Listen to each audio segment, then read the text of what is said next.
Paracel GS पे आपका स्वागत है। मित्रों, 70 पीपीएससी के लिए माइक्रो टेस्ट सीरीज़ के हमने जो टेस्ट हैं वो आपके एडमिशन प्रक्रिया को हमने स्टार्ट कर दिया है।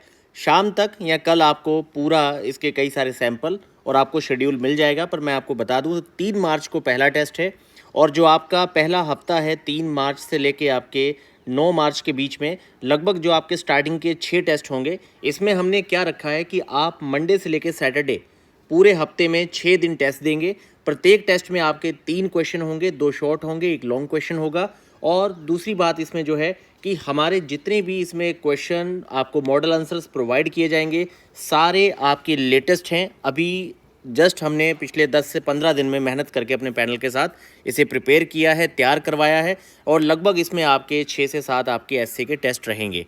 और मित्रों, टोटल ये 30 टेस्ट हैं और ये आपकी पूरी जो प्रोसेस है लगभग 3 मार्च को हम लोग स्टार्ट करेंगे, 10 अप्रैल तक पूरी फिनिश हो जाएगी। और ये 3 मार्च से लेके 10 अप्रैल के बीच के जो 38 डेज़ हैं, 40 दिन मान लीजिए, इस 40 दिन के अंदर आपके टोटल 30 टेस्ट और 90 आप क्वेश्चन की प्रैक्टिस करेंगे और उसके प्रॉपर मॉडल आंसर होंगे। और सारे ही आपके जो साइंस टेक है, इकोनॉमी है, आपके बिहार से रिलेटेड कई सारी पॉलिसीज़ और कई सारे जैसे बजट और इकोनॉमी सर्वे के डेटा को आपने कैसे यूज़ करना है, करंट अफेयर के मोस्ट इंपॉर्टेंट सेलेक्टिव टॉपिक्स सारे लगभग आपके मोस्ट इंपॉर्टेंट जो मैं आपसे कहता हूं कि 50 से 55 टॉपिक बहुत महत्वपूर्ण है। आप सबका नोट्स बना लीजिए। लगभग मैं मानता हूं कि सारे टॉपिक आपके इसमें कवर हो जाएंगे क्योंकि हमने इसमें कन्वेंशनल टेस्ट कम रखने हैं। जैसे कि आर्ट एंड कल्चर के तो सारे जो 6 से 7 क्वेश्चन आते हैं आप हमेशा प्रीवियस ईयर क्वेश्चन से तैयार कर लेते हैं। मॉडर्न आपका तैयार रहता है, पॉलिटी आपका बेसिक ठीक रहता है। पर कई सारे ऐसे सेक्शन हैं खास तौर पे डिसास्टर मैनेजमेंट से जुड़े हुए आपके कई, जैसे ड्रॉट हो गया, जैसे कि बाढ़ हो गई बिहार के संदर्भ में, साइंस टेक है, बायोटेक्नोलॉजी है, उसके अलावा नैनो टेक्नोलॉजी का आपके एग्रीकल्चर और हेल्थ में क्या रोल है, उसके अलावा जो आपका भारत यूएस से रिलेशन या फिर आपकी जो ग्लोबल आपकी सप्लाई चेन को लेके कई सारे ऐसे क्वेश्चन हैं जहां पर आपका ध्यान नहीं जाता, जहां फिर आप नहीं ये चीज़ बटोर पाते कि आपको अपने आंसर में क्या डालना है। इन सब चीज़ों को आप हमारे मॉडल आंसर में पाएंगे। और दूसरी चीज़ है कॉपी रिव्यू, मुझे बताने की नहीं आवश्यकता, लगभग हम पिछले 1 साल से आंसर राइटिंग पे काम कर रहे हैं तो आपने देखा होगा कि कॉपी रिव्यू पे हमारा फोकस काफ़ी ज़्यादा है। तो मित्रों, इसमें एडमिशन स्टार्ट हो चुके हैं और तेज़ी से इसमें स्टूडेंट अपना एडमिशन ले भी रहे हैं और लगभग हमने आपको बताया कि 75 एडमिशन हमने इसमें लेने हैं। तो आप इसमें तेज़ी से अपना एडमिशन ले सकते हैं ताकि आप 3 मार्च से लेके, क्योंकि आपके पास समय बहुत कम है और अब तक आपको तय हो चुका होगा कि आपकी मुख्य परीक्षा जो है वो हो रही है और अब 71 बीपीएससी का भी मई तक आपको नोटिफिकेशन देखने को मिलेगा।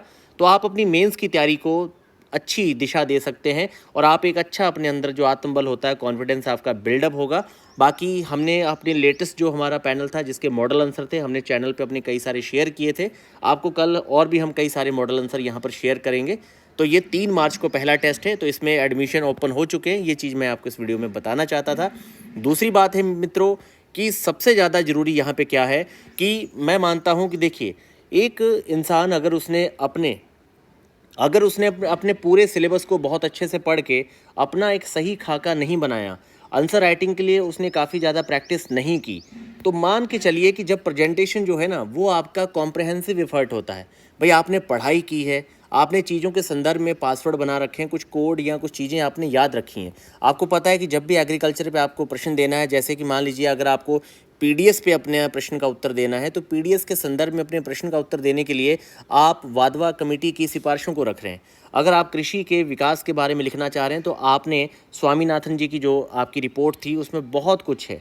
उसके अलावा शांता कुमार पैनल जो है आपका, तो ये अगर आपको कोर बातें याद हैं दिमाग में और सही दिशा में आप आंसर राइटिंग करते हैं तो आपकी कॉपी दूसरे विद्यार्थियों से काफ़ी ज़्यादा फिल्टर हो जाती है। फिर उसके बाद आप उसमें अपने कंटेंट को कैसे प्रेजेंट कर रहे हैं, कहाँ पे आपने ट्रायंगल बनाया, कहाँ रेक्टेंगल का इस्तेमाल किया, कहीं कहीं पर ऐसे संबंध आते हैं जिसको आप सिलोजिज्म के डायग्राम के द्वारा दिखा सकते हैं।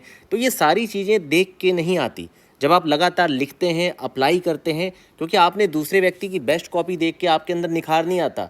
वो आपको एक सीख देता है कि भाई ये बंदा यहाँ पे खड़ा है, उसके बंदे के स्तर पे जाने के लिए आपको मेहनत करनी पड़ेगी, आंसर राइटिंग करनी पड़ेगी, तब जाके आप अपने प्रश्नों में और आपका दिमाग ऑटोमेटिकली, क्योंकि देखिए शेप बनते नहीं है। अब आप किसी चीज़ पे 3 या 5 या 7 कितना रीज़न देंगे, वो पहले से आपका अगर आप प्रैक्टिस करते रहते हैं तो तय रहता है कि भाई अगर भारत स्टेज आ गया, नैनो टेक्नोलॉजी आ गया, तो मैं उसके 7 हेल्थ में ये वाले बताऊंगा। और अगर 7 या 8 बता रहे हैं तो उसके अकॉर्डिंग आपके डायग्राम्स के शेप भी चेंज होते रहते हैं, कंटेंट फ्लो चार्ट जो शेप है वो चेंज होते रहते हैं। तो ये सब राइटिंग से आता है, प्रैक्टिस से आता है, इसलिए लगातार आप लोग प्रैक्टिस कीजिए। निश्चित रूप से आपका 70 बीपीएससी में सिलेक्शन होगा, क्योंकि इतनी बड़ी वैकेंसी दूसरी बार शायद देखने को ना मिले। और ये बड़ी वैकेंसी ने विद्यार्थियों को ऐसा ऐसा मंजर दिखाया है कि मैं अब उसको एक्सप्लेन नहीं करना चाहता। उस पर हम लोग सैकड़ों वीडियो बना चुके हैं। पर आप लोग सकारात्मक रहिए, लगातार मेहनत दीजिए, निश्चित रूप से आपका जो चयन है, जो आपको सफलता है, वो पक्का मिलेगी।